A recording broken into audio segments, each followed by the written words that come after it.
Hello and welcome to Nikyup. Nikyup is a quiet village in the gentle hills that stretch behind Veliko Tarnovo. On the surface, this is just another village in the middle of an agricultural area. But this is Bulgaria, and as it is often the case, villages have long histories. Present-day Nikyup grew out of Nicopolis at Istrum. Nicopolis at Istrum was officially founded by the Roman Emperor Trajan in 106 AD to celebrate defeating the Dacians. It was mainly inhabited by Thracians. Right, I think we need to roll back a bit. Who were the Thracians? The Thracians were a collection of tribes living in southeastern Bulgaria, northeastern Greece, and European Turkey. Greeks named them Thracians, and according to Greek mythology, their progenitor was Thrax, son of the god of war Ares, which may hint at the belligerent nature of these tribes. This region was fully incorporated into the Roman Empire under Claudius in 46 AD. Not far on the other side of the Danube, in Romania and extending into Moldova and parts of Ukraine, was Dacia. The Dacians were making a nuisance of themselves by carrying out raids into the empire. So Emperor Trajan went to war with Dacia, to stop the incursions of course, but mainly to get his hands on the Dacians' gold mines.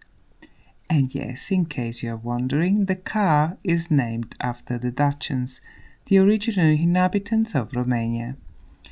Nicopolis at Istrum was busy, loud, colourful and rich. The city, after all, was at the crossroads of major routes within this part of the empire. The city was built according to the Roman orthogonal plan, in which the streets are straight and oriented in the directions of the compass and intersect at right angles.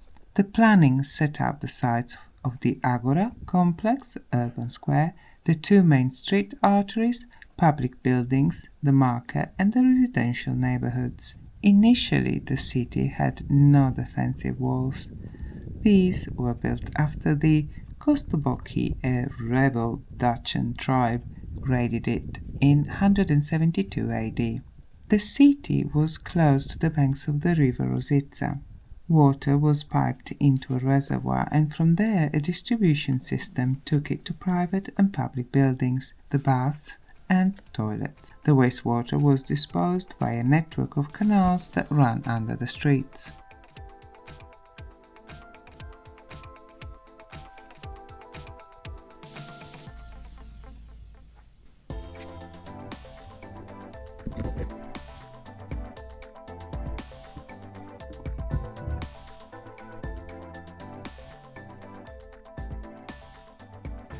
The main square, the Orange, was the center of the economic, cultural and religious life of the city. Outside the complex of the Agora, a large public building is located on the east side, which, according to an open inscription, bears the name Therma Peripatum. Peripatum means path. Therm may refer to heating, and inside there was a heated workroom and shops. You could call it a shopping mall, I guess.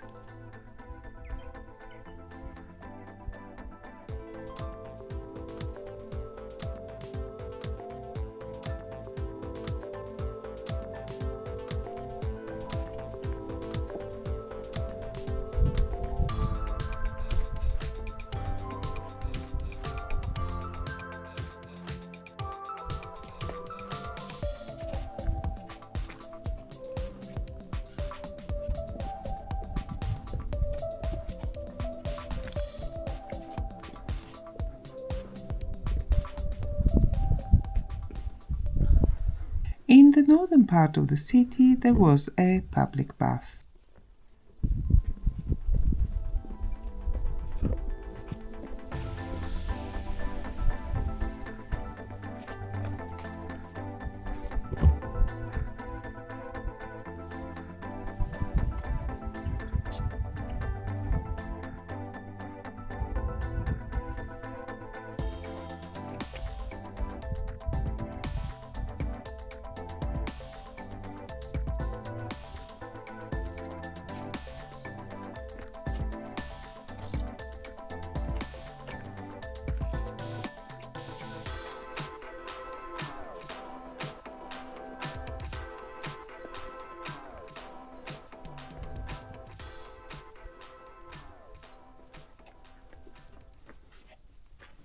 These terracotta pipes may have been used in the water delivery and drainage systems.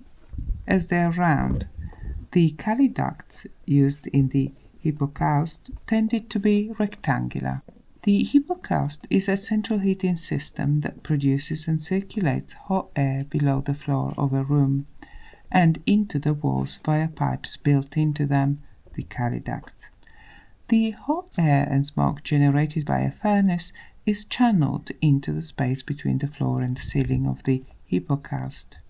The ceiling of the hippocaust rests on pillars called pillar stacks. The first layer is made up of tiles, followed by a layer of concrete, then floor tiles, thus becoming the floor of the room above it. The word derives from the ancient Greek hippo, meaning under, and kaust, meaning burnt. Hippocausts were used for heat in the baths and other public buildings, as they were costly to run and, of course, by the wealthy to heat their villas.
The inscription on this stele is proof, in my opinion, that learning from history is easy.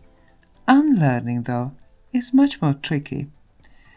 The stele was translated by Nikolai Sharankov, and in short it says, "The money has bought you the favor of the emperor." It is a bribe masquerading as a donation to the most important politician in the empire. The citizens of the town paid 700,000 denarii, the standard Roman silver coin, to Emperor Septimius Severus, after he rose to power, to buy their way back into his favor. They had supported one of his rivals for the imperial title in 193 AD. The previous incumbent, Emperor Commodus, had been murdered in 192 AD. Yes, by this time the political scene in the empire had got quite stubby. The city was destroyed in 447 AD by the usual suspect, Attila the Hun. It was partly rebuilt, but was destroyed at the end of the 6th century AD by the Avars. Later, it was resettled during the Bulgarian Empire between the 10th and the 14th century. Thank you so much for watching. Please like and subscribe, that helps me a lot. I publish this type of videos in English on Tuesdays, Italian on Wednesdays, and in Bulgarian on Thursdays. At the beginning of the month, I also publish a video looking at Russia using Python coding language, but those are in English only. Once again, thank you for watching. Have a lovely day. Bye bye.